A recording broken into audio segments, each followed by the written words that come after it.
नहीं तो जांच करानी है, सोनिया गांधी को गिरफ्तार करो, 2 दिन उसका इंटेरोगेशन करो, देखो पता चल जाएगा किस किसने रिश्वत ली और किस किसने इसको। और इसी व्यक्ति की पत्नी सोनिया जी को खड़े हो, क्या हो गया है? देखिए, दिल्ली अच्छी तरह समझ रही है। एक अंग्रेजी में कहावत है कि थीव्स हैज बीन एक्सपोज्ड। जितने चोर हैं उनके पर्दे खुल चुके हैं। आतिशी जी को और सौरभ भारद्वाज जी को उनके मुखिया अरविंद केजरीवाल ने कहा कि भाई मैं अंदर जा रहा हूं तो ये लोगों को भी जाना चाहिए, क्योंकि विजय नायर इन लोगों को रिपोर्ट करता था। अब इसमें बीजेपी कहां आती है? दूसरी बात कि जब आपके मुखिया ने आपको शराब घोटाले में लिप्त कर दिया, उन्होंने कोर्ट में जाके इशारा कर दिया, अब उससे बड़ा कोई गवाह नहीं हो सकता है कि विजय नायर जो शराब घोटाले में एक प्रमुख कारक है, वो हमसे पहले आतिशी और सौरभ भारद्वाज को रिपोर्ट करता था। ऑफ कोर्स, जब किंग पिन कह रहा है, इस पूरे घोटाले का सरगना कह रहा है कि ये लोग इन्वॉल्व हैं, इनको रिपोर्ट करते थे, इनसे पूछताछ होनी चाहिए, और फिर उसके बाद तुरंत आतिशी जी का चेहरा उड़ जाता है कोर्ट में। आपका एएनआई का भी कैमरा उनको फॉलो कर रहा था। आतिशी जी क्या कह रही हैं? आतिशी जी बिल्कुल साइलेंट, क्योंकि उस समय तो दिमाग काम नहीं किया होगा। अब रात भर की प्लानिंग के बाद सवेरे निकलता है कि हमको ऑफर मिल रहा है। अरे, भारतीय जनता पार्टी भ्रष्टाचार के खिलाफ जीरो टॉलरेंस रखती है। आप लोग कह रहे हैं, वो लोग कह रहे हैं कि भ्रष्टाचारी को लाइए। नरेंद्र मोदी जी का, बीजेपी का स्टैंड है भ्रष्टाचार को हटाइए। इसलिए आतिशी जी की अब किसी बात पे दिल्ली विश्वास कैसे कर सकती है?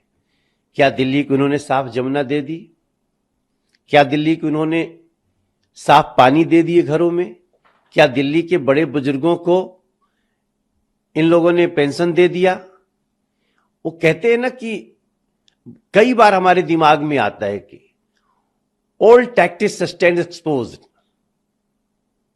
So stop lying and explain why you cheated Delhi.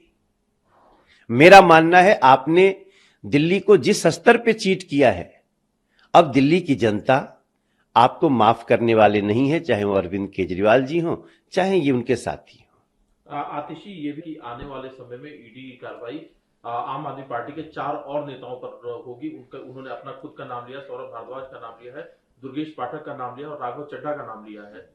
तो जब अरविंद केजरीवाल ने ही कह दिया कि इन दोनों की भी जांच होनी चाहिए, तो उसके बाद कुछ बच नहीं जाता। इसमें बीजेपी क्या है? अरविंद केजरीवाल बीजेपी के तो नहीं है, उन्होंने आपका नाम लिया है आतिशी जी। और नाम लेने के पीछे जो मैं समझता हूं, अरविंद चाहते हैं उनकी पत्नी सीएम बने, आप चाहती हैं आप सीएम बने, सौरभ भारद्वाज चाहते हैं सौरभ बने। तो उन्होंने तो कह दिया कि अब हम जा रहे हैं तो तुम लोग भी अंदर आओ, जो बाहर रहेगा वो चलाएगा, क्योंकि जेल से सरकार तो नहीं चल सकती। ऐसे स्थिति में मैं समझता हूं आज का आतिशी जी का जो बयान है वो दिल्ली के लोगों को भ्रमित करने की एक बहुत हास्यास्पद कोशिश है। मैं तो कह ही रहा हूं, हमें भी इलेक्शन आयोग पे पूरा भरोसा है, हमें कोर्ट पे भी भरोसा है। अचानक उनका कोर्ट पे क्यों भरोसा उठ गया? अरविंद केजरीवाल जी गिरफ्तारी रोकने के लिए भारतीय जनता पार्टी के दफ्तर नहीं गए थे, वो हाई कोर्ट गए थे, और माननीय न्यायाधीश ने प्रमाण देखने के बाद कहा कि आप अभी तक बाहर क्यों घूम रहे हैं, आपको तो जेल के अंदर होना चाहिए, हम लोग आपकी गिरफ्तारी नहीं रोक सकते।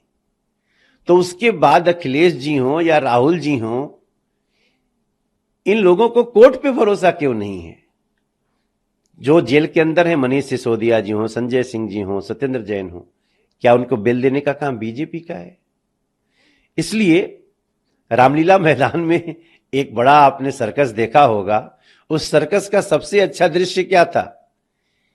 जिस व्यक्ति ने सोनिया गांधी को पानी पी पी करके गाली दिया, गिरफ्तार करो सोनिया गांधी को, मैं तो अपने मोबाइल में सबसे ऊपर रखता हूं उस लाइन को जिसमें उन्होंने ये बातें कही हैं। और जब हम ये लाइन लेके चलते हैं तो फिर आपको सबको सुनवाना भी चाहते हैं कि जिस अरविंद केजरीवाल ने सोनिया गांधी को गिरफ्तार करो, ये वही अरविंद केजरीवाल हैं। देखो पता चल जाएगा किस किसने रिश्वत ली और किस किसने ये नहीं होती तो जांच करानी है, सोनिया गांधी को गिरफ्तार करो, 2 दिन उसका इंटेरोगेशन करो, देखो पता चल जाएगा किस किसने रिश्वत ली और किस किसने। और इसी व्यक्ति की पत्नी सोनिया जी को खड़े हो गए, क्या हो गया है?